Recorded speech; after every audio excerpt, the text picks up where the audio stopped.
మస్తు పెడతా వీడింది డల్లు ఉన్నాడు. ఏమైందిరా? బ్రేకప్ అయిందిరా. నీకు అసలు లవ్ స్టోరీ లేదు యారా, నీకు అసలు లవరే లేదు. అరే పొద్దున్నే అమ్మాయి పరిచయం అయిందిరా, సాయంత్రం కల్లా బ్రేకప్ అయిపోయింది. గది one day love story. Interesting చెప్పురా.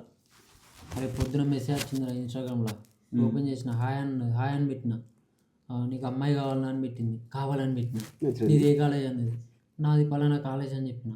సరే నీకు ఆ కాలేజ్ వెళ్ళిన అమ్మాయి సైడ్ చెప్తాను, సరే అని చెప్పేసి చేయమని చెప్పిన తర్వాత అమ్మాయి పేరు సంజన ఆట, మంచిగా ఉన్నది పేరు కూడా అని చెప్పేసి ఫోటో పంపమన్నా.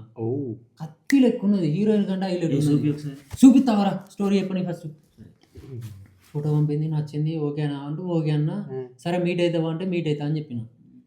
సరే ఎక్కడ మీట్ అవుతావా అంటే మాది ఇట్లా నాయుడు పంపు ఇక్కడికి రండి, ఇక్కడనే మీట్ అవుతా అని చెప్తే సరే అని చెప్పింది. అమ్మాయి అందవే 10 నిమిషాలలో అక్కడ అన్నది. కింద స్పీడ్లో కనెక్ట్ అయిందిరా. ఏంది ఇది అనుకున్నా కానీ ఇక అమ్మాయి వస్తుంది, ఏదైతే మనకు అమ్మాయి అయితే సరిపోయి కాళ్ళు ఉన్నాం అసలే అని ఓకే చెప్పిన. వచ్చిందని చెప్పి మెసేజ్ చేసింది.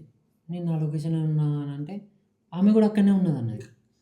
మరి అమ్మాయి నెంబర్ పెట్టు అంటే అమ్మాయికి ఫోన్ లేదు, అమ్మాయి ఎక్కడనే ఉన్నది, వేరే వాళ్ళ ఫోన్తో మాట్లాడిందంటే సరే అని చెప్పేసి ఇక్కడనే ఉన్నా కదా అంటే మరి అక్కడనే ఉంటే చూడండి అంటే ఒక 5 నిమిషాల తర్వాత మళ్ళీ మెసేజ్ చేసిన. అమ్మాయి ఇంకా రాలేదని అంటే అమ్మాయికి వేరే పని నుండి పోయిందని ఉండేదిరా.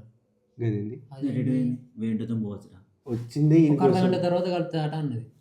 ఇదేంది డౌట్ వస్తుంది అని చెప్పేసి అసలు మీరు ఎవరు నాకు ఎందుకు సాయం చేస్తారంటే నేను ఎవరికైనా సాయం చేస్తా అన్నది. అప్పుడు నాకు అర్థం కాలేదురా. కాదురా ఏరా అరే అట్లయితే నాకు కూడా ఒక స్టోరీ జరిగింది, నేను చెప్పన్నారా? ఆంధ్రుడే ఎక్కువ మనీ తినదా బొక్కల స్టోరీ. అరే నా బ్రేకప్ అవ్వాలని నేను నీళ్ళు లేదురా.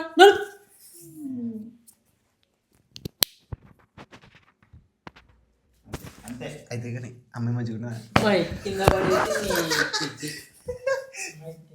అయిన దగ్గరనే ఉన్నాయి మైకు, దీనికి దానికి ఇక్కడ దాన్ని పెట్టిన మనం